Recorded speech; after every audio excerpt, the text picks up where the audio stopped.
Hi, this is Dorie Clark. I am here live with William Green, and this is Newsweek's weekly interview show, Better. We're so excited to have you here and welcome. We are going to be talking today about William's new book, which is called Richer, Wiser, Happier. Who doesn't want to be those things? William Green, it's a pleasure to have you.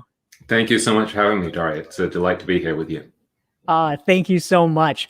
So, if you are tuning in here for the first time, let me mention, and for you regulars, please type into the chat box and let us know who you are and where you're calling in from so we can say hello. We're so happy to have you here. And so, William, my first question to you. You've written this book, which focuses on taking lessons from the world's greatest investors and applying them to life and giving us lessons about how all of us can learn to be richer, wiser, happier as a result of these lessons. I am curious. One of the themes that you talk about a lot in the book, which I'm a fan of, I have a book coming out in September called The Long Game, How to Be a Long-Term Thinker in a Short-Term World. So you bang this drum as well, is the importance of long-term thinking as we think about all the investments, whether financial or time, that we make in our lives. Can you talk a little bit about that? What is the role of long-term thinking? Yeah, I think it's profoundly important. It's one of those superpowers. If when everyone else is becoming more and more short-term and they're being constantly buffeted by tweets and Facebook messages and meetings, if you can actually focus on things that, as one of the great investors I interviewed called things that have a longer shelf life, it's a tremendous advantage. And so there's someone I wrote about called Nick Sleep, who's very remarkable, who had this extraordinary record at a fund called Nomad, where he beat the market by something like 800 percentage points over 13 years. And what he was essentially doing was setting up his life so that it was counter to our current culture where everything is very short term. And even the companies that he invested in had this tremendous emphasis on being long term, on deferring gratification. And so, for example, a perfect example of it would be Costco or Amazon, which both had this same model where instead of trying to maximize their profits in the short term, they kept saying, how do we pump back more and more value to the customer? So they were perfectly happy to defer gratification, not to enrich themselves as quickly as possible, but actually to create this kind of flywheel that came from sharing their scale economies as they got bigger. And I think this turns out to be one of the power principles of life, whether it's how you structure your own personal habits, the companies you invest in, what you read, the way you think, the way you set up your ecosystem so that your information diet is actually more long-term. So one of the things this guy Nick Sleep did is he would say, well, I don't want to be focusing on things with a super short shelf life, like, is this company going to beat its earnings estimate by a penny in 12 weeks? He said, that's the most perishable information. Why should I focus on that? What I want to focus on is, what's the destination for this company in 10, 15, 20 years? And are they doing the inputs that are going to get them there, like treating their customers better, treating their suppliers well, providing more value to people? And he has a wonderful phrase for this, where he calls it destination analysis, where you say, well, so what's the destination? And you can apply this to your own life. And in a somewhat morbid way, I said, well, so if the destination is my funeral, how do I want people to remember me? And what are the inputs that I have to put in? Am I going to treat people decently? Am I going to misbehave? And you can, or if you want a healthy life, what's the destination? Well, so I better change the way I eat. I better exercise more. I better meditate more. And so this very simple idea of deferring gratification and focusing on the long-term destination and what inputs will get you there turns out to be a very profound principle in, as we've discussed, investing, business, and actually your habits and your information diet. And those are the sort of principles I'm interested in, where they actually span all of these different areas. There's not really a distinction between being a wise investor and a wise human being. That's fascinating, William. Thank you so much. And I just want to say hi to some of the great folks who are tuning in live here. We have Catherine from Toronto. We have Anna from Vancouver, Diane from Cleveland, Gail from North Carolina. Hi, Gail. We have Mel from Chesterfield, Missouri. Antonio's from Greece. We have a LinkedIn friend from Portland, Oregon. Margaret from Jacksonville, and Juhi is here. We're so glad to have all of you. And if you're just tuning in, please type into the chat box so we can say hi. We are glad you were here. And we are going to be taking your questions for William Green, author of Richer, Wiser, Happier. So please feel free to type them in. We'd like to hear what's on your mind. So, William, I'd like to actually have you expound a little bit more on a point that you just made, which is that the central principle of your book is that essentially the lessons that we learn from good investing principles are applicable in all areas of our lives. And I'm wondering, can you talk a little bit more about that? In what way are they transferable? And perhaps are there ways that you've applied them yourself to be able to achieve the better life outcomes that we're all seeking? Yeah, absolutely. I have to say, Dorie, I'm also loving the fact that your cats are bounding behind you. It's great. It's really giving me pleasure. So if I smirk intermittently, you'll know that's the reason. Well, one of my favorite principles in the book actually comes from Charlie Munger, who's this 97-year-old polymathic genius who's been Warren Buffett's partner for the last 40 years. And I interviewed Munger in Los Angeles, and it's a pretty terrifying prospect, actually, interviewing Munger, because he's fearsomely clever and he's known as this great curmudgeon. And so you're sort of terrified that he's going to see through you and realize that you don't actually know what you're doing. And Buffett said that Munger has the greatest 30-second mind in the world, that he can figure out the essence of everything before you've even finished the sentence. And what's really fascinating about Munger is that here you have one of the brightest guys alive, and yet what he focuses on is what he calls reducing standard stupidities, which is a really fascinating concept that, again, like deferred gratification, has tremendous ramifications for everything that we do, whether it's how we invest or how we live, how we think. And so one of the things that he does is, inspired by a 19th century mathematician, a guy called Carl Gustav Jacobi, who said, invert, always invert. What Munger does is he's constantly inverting. And so he says, well, if I want to be a really great investor, let me first ask, what would it take for me to be a terrible investor?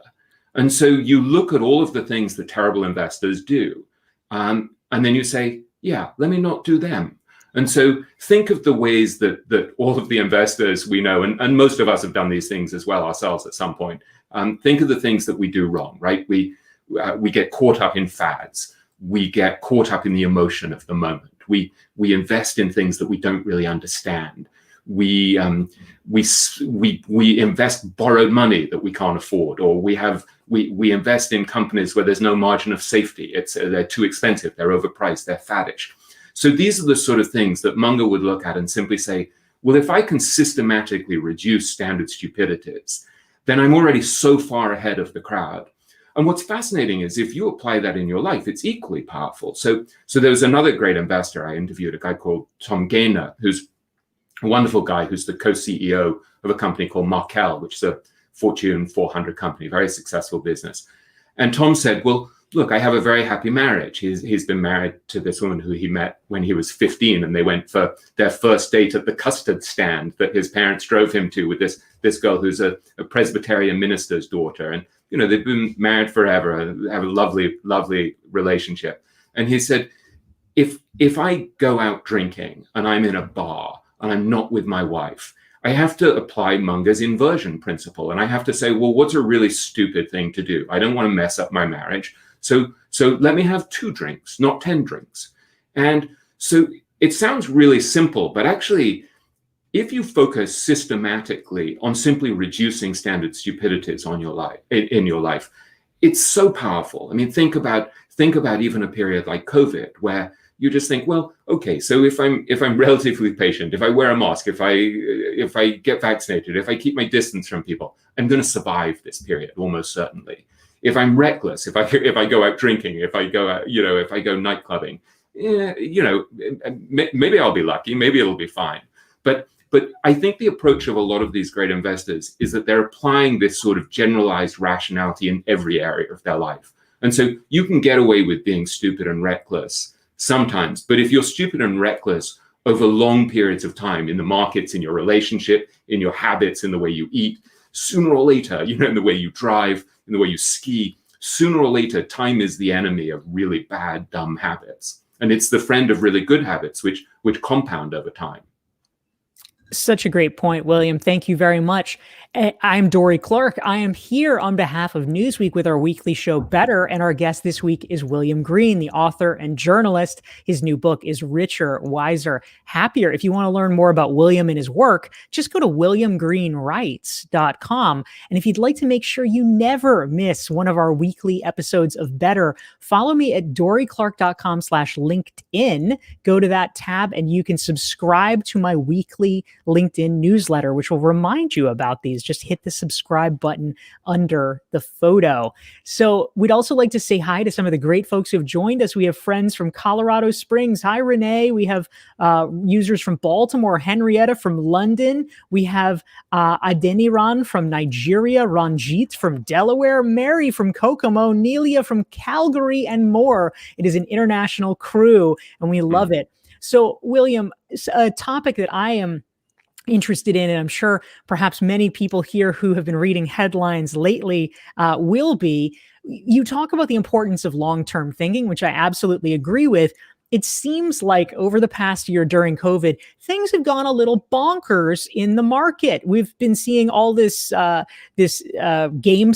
type situations where crazy things are happening on internet message boards. Cryptocurrency has exploded, and just since November has gone up 5x. What the heck is happening? And do you have thoughts on what this phenomenon is and what it says about becoming richer and wiser and happier? Well, I think one of the fascinating things is just how unpredictable it all was. So if you go back to, say, a little more than a year ago, there's a great investor that I interview, a guy called Matthew McLennan, who I write about a lot in this book, who oversees something like $90 billion. And he's one of the smartest investors I've ever met. And he said, there was nobody in the world who was saying there's going to be a COVID disruption to the cycle.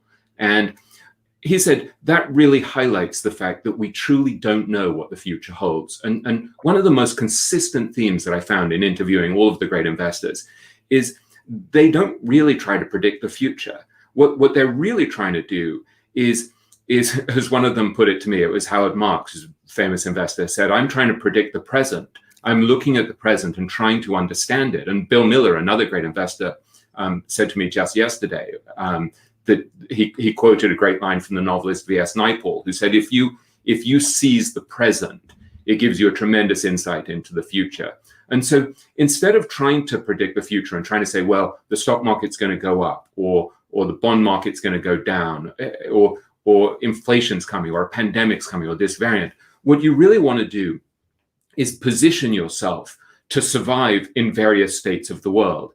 And so the focus on actually being resilient, building a resilient life and building a resilient portfolio becomes really important. And so what someone like Howard Marks, who oversees something like $120 billion and who I call the philosopher king of finance, he's a very brilliant guy, what he says is one of the keys to survival is simply not to overreach. And so, I mean, he's someone who's worth $2 billion according to Forbes, but he's very conservative, and he says for all of us, you want to live within your means. You don't want to have recurring expenses that make you vulnerable. One of the things Buffett says is you don't want to be dependent on the kindness of strangers or even of friends who suddenly have a liquidity crisis and can't bail you out.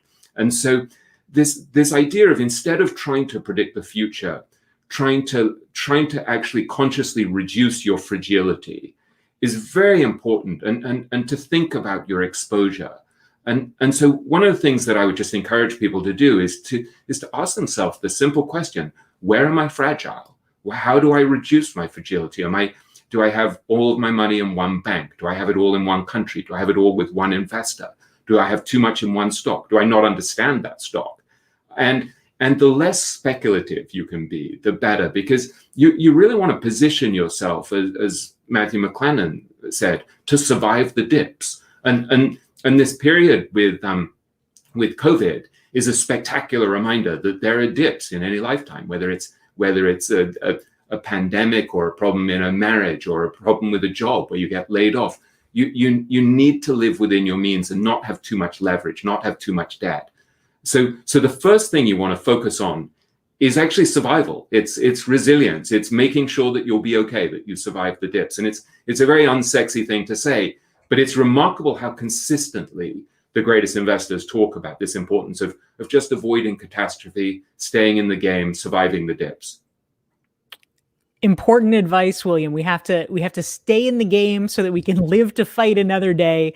Focus Exactly. on resiliency. It's fantastic. And I see a LinkedIn user here says, I can already tell I'm going to rewatch this and share it with my kids. So great. Oh, that's advice. great. Get your kids to start investing early, because if you show them the compounding tables and you show them what will happen to say $100 or $1,000 over 10, 20, 30, 40, 50 years, it's amazing. And there's a chapter at the start of the book where I went to India with this extraordinary guy, Monish Pabrai, and he's talking to these kids in India who he takes from the poorest families imaginable and yanks them out of poverty by giving them this incredible education. They're very high IQ kids. And he says to them, so think about my daughter, Monsoon Pabrai, a wonderful name, who had $4,800 that she made from her summer job. And he said, if you were to invest that and you made, I think it was 16% a year for 60 years, the next 60 years, because she was something like 17 years old, how much would that be? And it turned out that the $4,800 went to something like $21 million. And you see these kids sort of wide-eyed, and he said, are you going to remember the power of compounding? And they all go, yes, sir. So if you can get your kids to start this game early, simply compounding over a very long period without blowing yourself out of the game, whether you're 20, 30, 40, or hopefully 11, is incredibly powerful. It's such good advice. I love that. And please ask your questions. Type them into the chat box for William Green. He's the author of Richer, Wiser, Happier. And he is going to share how you can apply the lessons from the world's greatest investors into improving our own quality of life. We want to welcome some new viewers who are tuning in. We're so glad to have Minx from Oakland. We have Fred, who's coming in from Tanzania. We have Zhao Yu from Toronto. So welcome to our global crowd. Welcome. We love it. So, William, you were just mentioning Monish Pabrai, who is one of the investors that you feature in your book. And I was interested, you talk at length about his strategy, and it seems kind of simple and kind of fascinating all at the same time. He calls his strategy cloning. Can you talk about what he is doing and why it has proved so successful? It's a wonderful theme and an incredibly powerful tool that most people don't use. And what Monish basically figured out, he's this super high IQ guy. He did terribly at school, and then suddenly someone said, oh, by the way, you have 180 IQ. And he said it was like the horse being whipped suddenly. He said you need someone to tell you that you have something in you. And so he became a successful technology consultant, built his own business, and then one day he was in Heathrow Airport, and he's reading a book just to kill time, and he discovers Warren Buffett in this book. It's a book by Peter Lynch, and he sees Buffett's returns, which were something like 31% a year over 45 years. And because he understands compounding and he's kind of good mathematician, he thinks, well, what if I could figure out exactly what Buffett did? If I could reverse engineer it, replicate it, and relentlessly apply those rules in my life, in the way that I invest. And so he calls this cloning. And you could call it mimicry, you could call it modeling, whatever you want. As I mentioned in the book, it's a technique for people who actually care about winning, who aren't particularly proud about how you call it. And so what he did is he went and he really figured out the laws of investing that had been revealed by Buffett and his partner, Charlie Munger, really by just reading and then going for 20 years running to the Berkshire Hathaway meeting. And he's ended up becoming very close to Charlie Munger. He's a good friend of Charlie Munger's. But this idea of actually reverse engineering what people who are wiser and smarter than us have already figured out, instead of trying to reinvent the wheel, is incredibly powerful. And he's done it in fascinating ways in multiple areas of his life. So when I was mentioning before that there were these kids who he went to who he was yanking out of poverty, he literally, that was a charity that was cloned. I mean, he went to Bihar province, which was described as the kidnapping capital of India.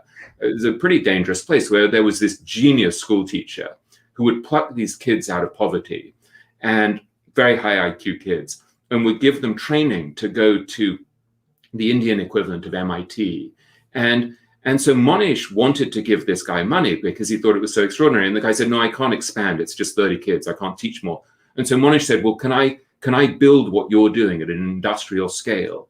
And so he actually cloned the charity, and as a result has managed to yank thousands and thousands of families out of poverty by basically doing exactly the same thing that this guy had done on a grand scale. And there's a moment that I describe in the book where I was in Irvine, California with Monish. I also traveled with him for 5 days in India to these schools. But I was in his favorite Korean restaurant. He's eating this sort of spicy beef danger dish that he loves. And I said to him, why don't more people clone if it's so powerful? And he said, there's something in human DNA that actually makes us unable to clone for the most part, because we have this fantasy of being original. And he said, as a result, there's this low-hanging fruit where if you say, well, what have these guys already figured out? You can just take these things that are just wide open. And it's such a powerful idea that I've applied it in small ways and big in my life. And I would really encourage you to do it, because it's such low-hanging fruit and so few people are doing it. And he applies it in every way. So, for example, he had this $650,000 charity lunch with Warren Buffett. And Buffett said to him, hang out with people who are better than you and you can't help but improve. And Monish, to an extraordinarily ruthless and somewhat socially scary way, will say to himself at the end of a meal, did I enjoy that meal? Does this person make me better or worse? And he said, if they make me worse, I'll never see that person again. I won't go out for another meal with them again. And it sounds really harsh, but actually, if you have that filter where you've said, well, Buffett is part of Buffett's advantage is that he hangs out with an extraordinary group of people, good human beings. And we know that our social environment, our peer group, has a tremendous impact on us. So if over the course of your lifetime, you decide, well, let me really hang out with people who are ethical, who are decent, who are kind, who are generous, charitable, smart, wise, not reckless, you're tilting the odds subtly, and maybe even not so subtly, to your advantage of having a successful life and career. That's great. And speaking of low-hanging fruit, William, I just have to follow up quickly. What are the ways you've cloned things?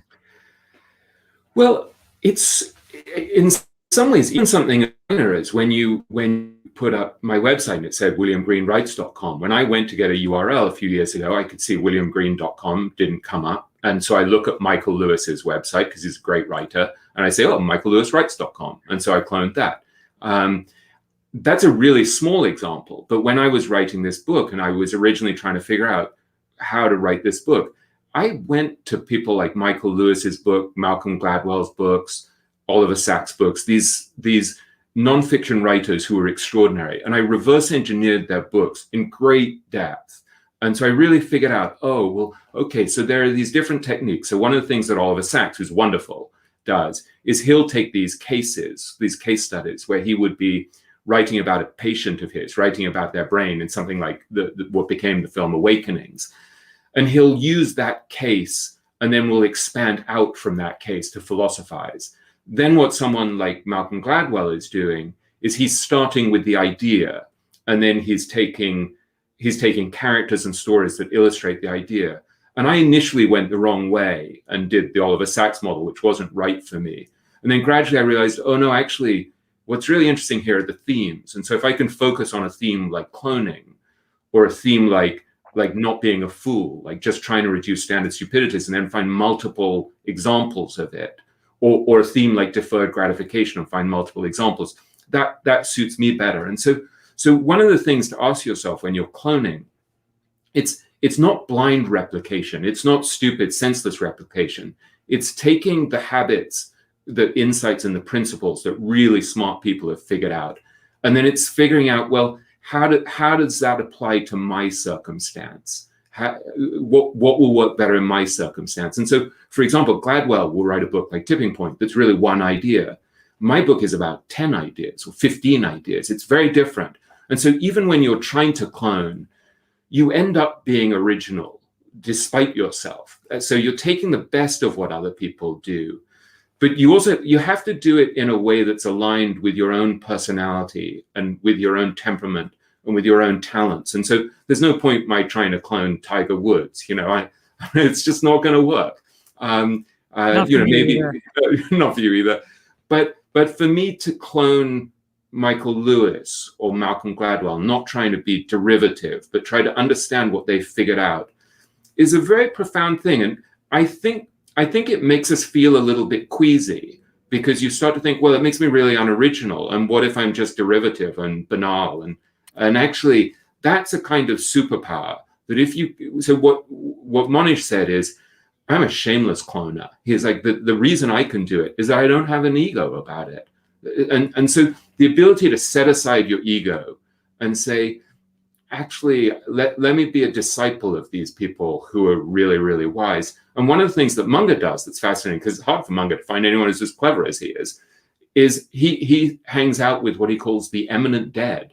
And so Munger is reading biographies of people like his hero, Ben Franklin, and cloning Ben Franklin. Or he's reading, say, about, he describes himself as a biography nut. So he's reading about people like Newton and Darwin. And one of the things he's cloning from Darwin is the desire to find disconfirming evidence. And so what Darwin did with evolution, Darwin was a very devoutly religious guy. Evolution was not a theory that sat very happily with his friends, his community, with the religious principles and orthodoxy of the day.